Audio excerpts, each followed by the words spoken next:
Good morning. The sun is bright and hot and it's beautiful, but it feels a little bit like you're in a steam bath.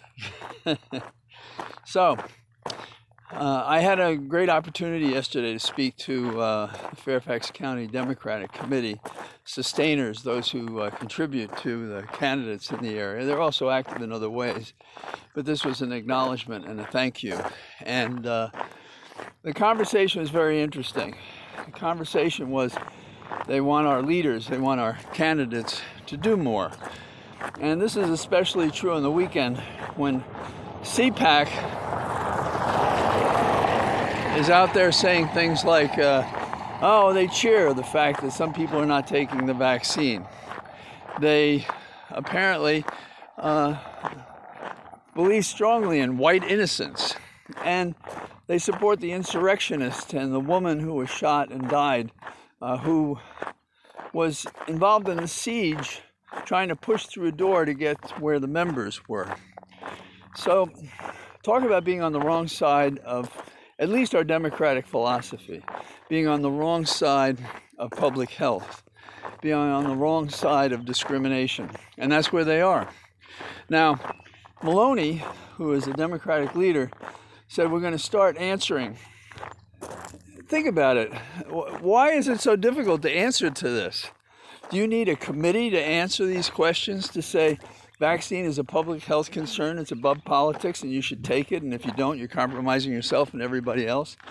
As for white innocence, yeah, maybe technically in your lifetime you have not discriminated against anyone, but there has been discrimination, there is discrimination, and you're part of the problem, and you have to be part of the solution.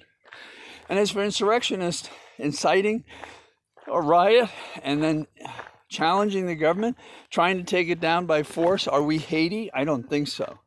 So Democrats say these things, and while they're drafting the perfect message, this is something I never understand about the Democrats.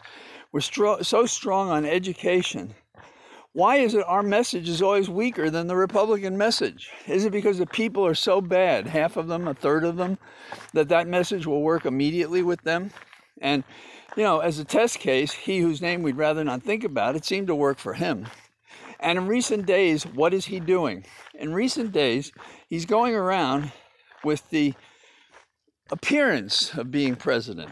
He stands before a rostrum. He has people arrayed behind him.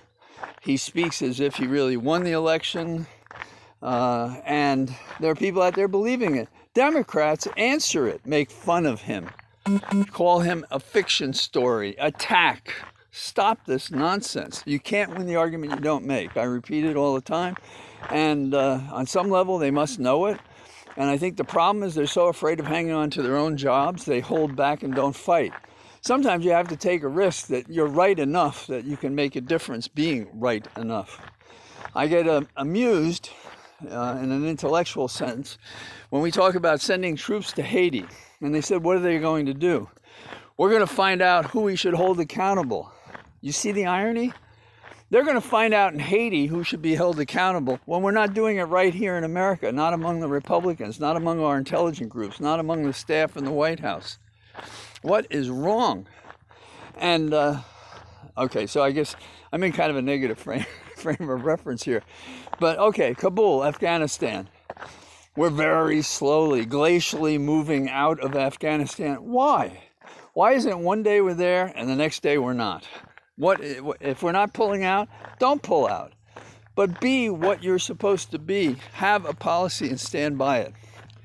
And the overlay of all of this is this Christian notion that now they want the government under God.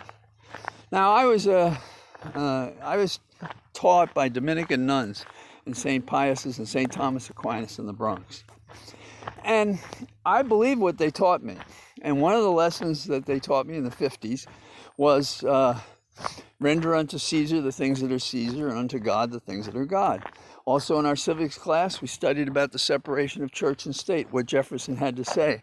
Being a lot of Irish kids, we saw what they did to a guy like Kennedy years later. But even at that young age, we knew that Catholics were treated differently then. And they lost their way, in my opinion, since. So when they changed the Pledge of Allegiance to include the phrase "under God," I refused to say it because I was taught, as a matter of faith and as a matter of civics by Jefferson, that had no business in the classroom. And why were we saying that? What was that? That was a manipulation of the public. Because if you were under God, then you weren't communist. That wasn't our problem. That was not our problem with communism, that we had to say under God. And to this day, I have not and will not say under God whenever I say I pledge allegiance to the flag. And I refused to pledge allegiance to the flag while Trump was president. And I will now, because Biden is president, because the republic's been restored. Not entirely, but in large part. And that's important. So when somebody says they're a Christian, or your church says it, stand up and protest or leave, but do not tolerate it. So, I guess I didn't give my lecture on Sunday, my sermon. So today I felt that it was more necessary, I suppose. Okay, here's one last thing. I'm a Sputnik kid. I saw Sputnik go up when my eyes were good in the city in New York. And I said to myself, wow, I've been doing magic tricks. This is the real thing.